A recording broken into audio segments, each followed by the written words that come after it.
Hello. हाँ बच्चों, कल हमने क्या देखा था कि क्लासिकल इकोनॉमिक्स की क्या विशेषताएं हैं, उसके इक्वेशंस क्या क्या होते हैं। उत्पादन और रोजगार के इक्वेशन देखी थी, जिसमें उन्होंने क्या कहा था, output is function of N K T L, जिसमें के टी एल क्या थे, स्थिर थे। तो इसीलिए उत्पादन किसका फलन है, रोजगार का फलन है। ठीक है।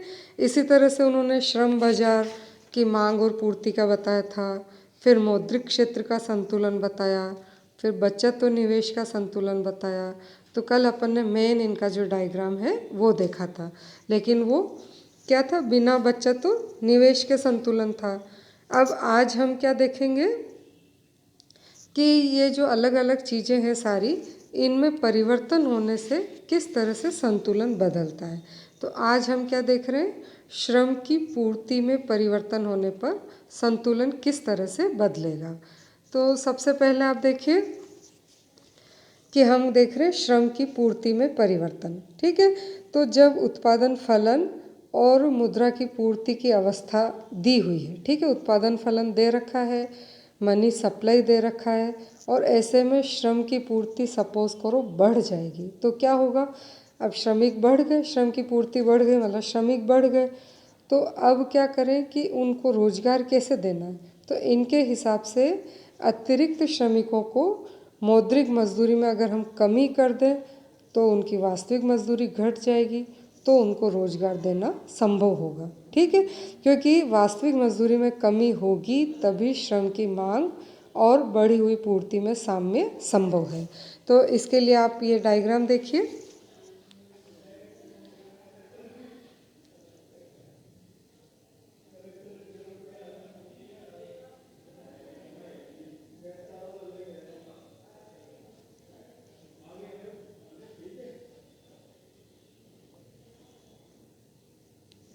देखिए, हम ये डायग्राम देख रहे हैं, श्रम की पूर्ति में परिवर्तन होता है तो क्लासिकल मॉडल में किस तरह से प्रभाव पड़ता है। तो कल हमने जो डायग्राम देखा था, ये वैसा ही डायग्राम दिख रहा है आपको। तो अब देखो आप, ये भी पैनल डायग्राम है। सबसे पहले अपन नीचे से स्टार्ट करते हैं, बी वाले से। ठीक है, तो ये बी बनाया अपन ने।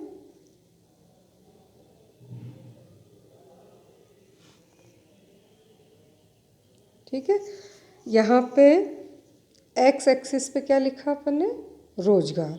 ठीक है, और ये जो ए है इसमें भी एक्स एक्सिस पे रोजगार लिखा है। अब बी के वाई एक्सिस पे देखो, डब्ल्यू अपॉन पी लिखा है, वास्तविक मजदूरी। क्या लिखा है यहाँ पे, वास्तविक मजदूरी। और ए वाले में ऊपर क्या लिखा अपन ने, वाई एक्सिस पे उत्पादन लिखा है। ठीक है, अब इधर आप सी वाला देखो कि ये आपका ये है, इसमें आप देखो एक्स एक्सिस पे अपन ने कीमत स्तर लिखा है और वाई एक्सिस पे जो ए का है वही चलेगा, तो ये उत्पादन ही रहेगा यहाँ पे। ठीक है, फिर ये डी वाला देखो आप डायग्राम।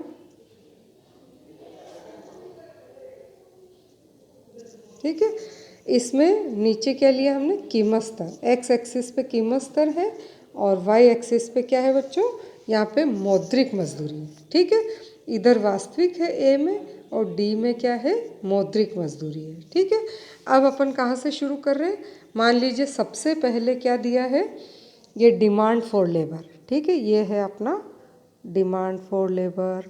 ठीक है, अब और ये अपना है एस एल, क्या है, श्रम की पूर्ति है।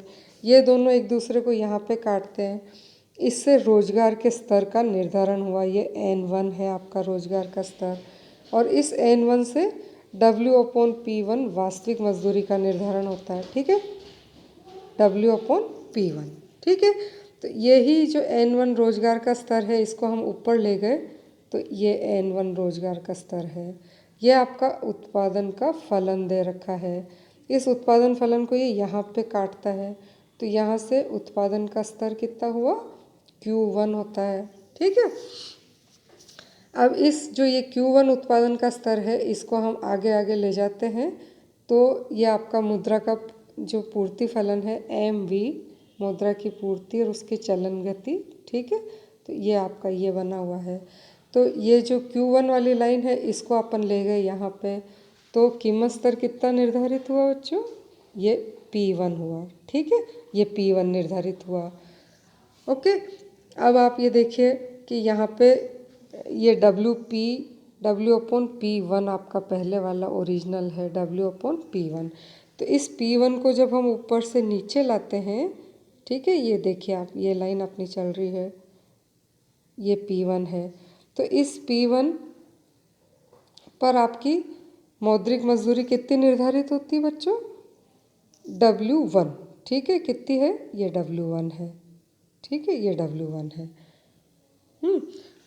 ये तो आपका एक, जैसे जो मैंने कल आपको डायग्राम बताया था, ये वैसा डायग्राम बन गया। अब आपने क्या चेंज हो रहा है, मान लीजिए श्रम की पूर्ति क्या हो रही है बच्चों? बढ़ रही है। क्या हो रही है? श्रम की पूर्ति बढ़ी, तो ये सप्लाई कर्व जो है ये क्या हो गया? ये नीचे आ गया, इधर बढ़ी है, हर चीज़ के ऊपर ये बढ़ गई, सप्लाई बढ़ गई। अब इसने डिमांड कर्व को कहाँ काटा? यहाँ पे काटा, इस जगह, ठीक है। तो रोजगार का स्तर अब क्या हुआ? ये N2 हुआ, ठीक है, ये N2। अब ये रोजगार का स्तर है, तो यहाँ वास्तविक मजदूरी क्या हो गई बच्चों? क्यों ये W/P2 घट गई, रोजगार का स्तर बढ़ा तो वास्तविक मजदूरी क्या हो गई बच्चों? घट गई, W/P2 पर आ गई। अब इस N2 को हम ऊपर ले गए, ये देखो ऊपर की तरफ बढ़ रहे हैं अपन, हाँ। इसने जो ये उत्पादन रेखा है, उत्पादन वक्र है, इसको इस जगह पे काटा N2 ने, ठीक है। N2 से अपन इधर गए, तो ये क्या हुआ बच्चों? Q2। अब उत्पादन का स्तर बढ़ गया क्योंकि रोजगार का स्तर बढ़ा, रोजगार N2 हो गया, तो उत्पादन का स्तर भी क्या हो गया?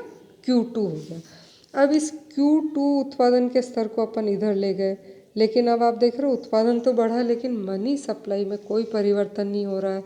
तो इस वजह से क्या हो गया, ये देखो कि ये उत्पादन के बढ़े हुए स्तर को हम उसी मनी सप्लाई पर ले गए।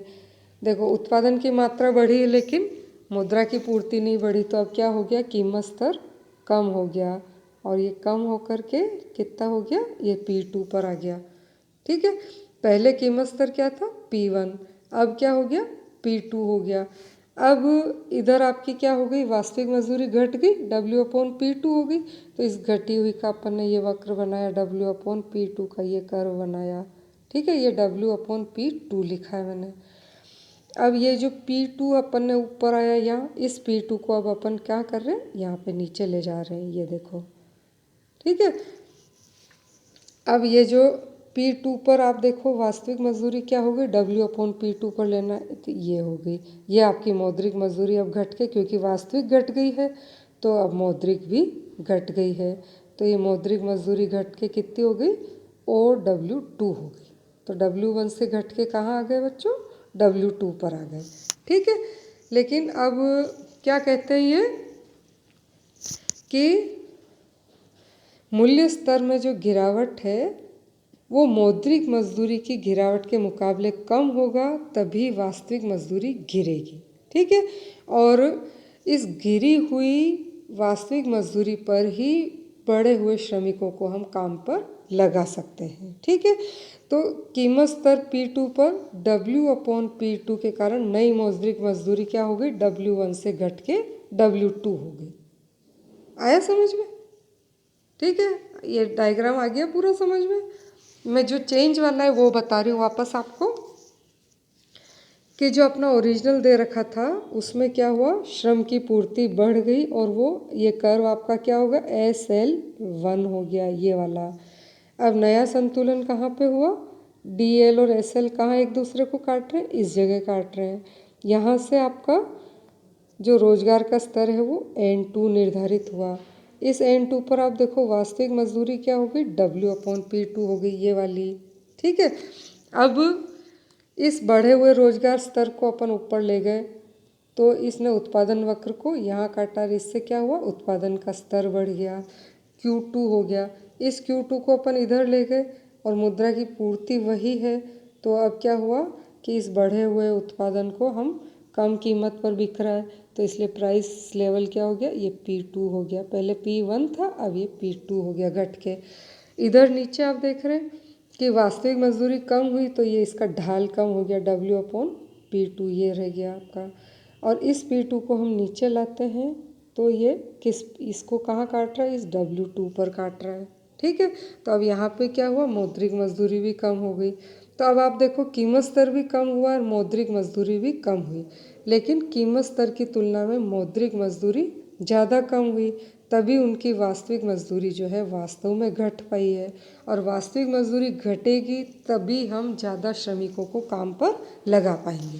ठीक है, तो अब हम क्या कह सकते हैं कि श्रम की कुल पूर्ति में वृद्धि होने पर पुराने साम्य के स्थान पर नए साम्य स्थापित होंगे और घटी हुई वास्तविक एवं मौद्रिक मजदूरी दर पर ही अतिरिक्त श्रमिकों को रोजगार पर लगाया जा सकेगा, जिससे कि रोजगार का स्तर बढ़ेगा और दिए हुए उत्पादन फलन पर रोजगार बढ़ने से उत्पादन का स्तर बढ़ेगा और मुद्रा की कुल पूर्ति और चलन वेग आप देख रहे हो स्थिर है, तो इससे उत्पादन वृद्धि से क्या हो रहा है, कीमत स्तर में गिरावट हो रही है। तो देखा बच्चों कि श्रम की पूर्ति बदलने से क्या हुआ कि अगर हम उनकी वास्तविक और मौद्रिक मजदूरी को घटा सकते हैं, ठीक है, तब तो क्या हुआ कि हम श्रमिकों को बढ़े हुओं को रोजगार दे सकेंगे और नया संतुलन स्थापित हो जाएगा। आया समझ में? अन्यथा संभव नहीं है उनको रोजगार देना। तो क्लासिकल के हिसाब से बेरोजगारी बहुत अल्पकालिक रही और बढ़े हुए श्रमिकों को हम रोजगार दे पाए, लेकिन यहाँ पे क्या है, मजदूरी में नम्यता है, फ्लेक्सिबिलिटी है, मजदूरी की दर घट गई, इसीलिए हम बढ़े हुए श्रमिकों को रोजगार दे पाए। आगे समझ में? अब इसके बाद हम क्या देख रहे हैं, श्रम की मांग में परिवर्तन। ठीक है, अब अभी अपन ने क्या देखा था, श्रम की पूर्ति में परिवर्तन। अब हम क्या देख रहे हैं, श्रम की मांग में परिवर्तन। तो जब अर्थव्यवस्था में श्रम की पूर्ति और मुद्रा की जो है पूर्ति कह लो या मुद्रा की मात्रा और उसका चलन वेग जो है वो स्थिर रहे और श्रम की मांग परिवर्तित हो जाए और मान लीजिए कि उसमें वृद्धि हो जाए, क्या होगा, श्रम की मांग कब बढ़ेगी, जब उनकी उत्पादकता बढ़ेगी। तो और उत्पादकता कब बढ़ सकती है, या तो टेक्नोलॉजी में परिवर्तन हो या पूंजी स्टॉक बढ़े, तो श्रम की सीमांत उत्पादकता बढ़ेगी और इससे क्या होगा, जो उत्पादन फलन है वो नीचे से कहाँ चला जाएगा, ऊपर की ओर चला जाएगा। ठीक है, तो अब इसको भी हम एक डायग्राम से देखेंगे। ठीक है, ये डायग्राम देखो अब आप। अब हम क्या देख रहे हैं बच्चों, श्रम की मांग में परिवर्तन। अब ये देखो डायग्राम, ये भी पैनल डायग्राम है। ठीक है, तो सबसे पहले ये वाला देखो, बी वाला देखो,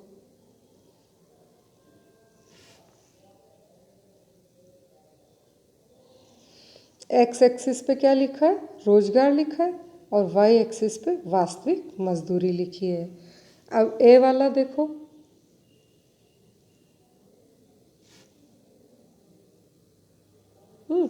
अब इसमें देख रहे हो कि एक्स एक्सिस पे रोजगार है और वाई एक्सिस पर उत्पादन है। ठीक है, अब ये सी वाला देखो,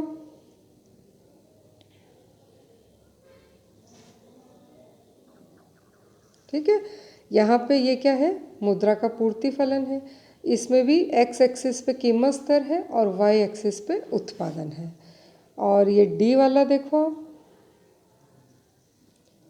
एक्स एक्सिस पे यहाँ कीमत स्तर है और वाई एक्सिस पे यहाँ मौद्रिक मजदूरी है। ठीक है बच्चों, अब हम यहाँ से स्टार्ट कर रहे हैं। ओरिजिनल सबसे पहले आप देखिए, ये अपना डी एल है, हाँ, और ये अपना एस एल है। ठीक है, श्रम की मांग और श्रम की पूर्ति वक्र एक दूसरे को यहाँ पे काट रहे हैं। इस जगह से रोजगार का स्तर कितना निर्धारित हुआ, N1। ठीक है, और वास्तविक मजदूरी हुई W/P1 हुआ। ओके, अब हमने क्या किया कि जो ये N1 है रोजगार का स्तर है, इस पे देखिए आप उत्पादन कहाँ जा रहा है, ये देखो ये पहले अपना उत्पादन का स्तर O वाला है और इस N1 रोजगार के स्तर पर उत्पादन कितना हो रहा है, ये O हो रहा है, Q1 हो रहा है। ठीक है, कितना हो रहा है, ये Q1 हो रहा है।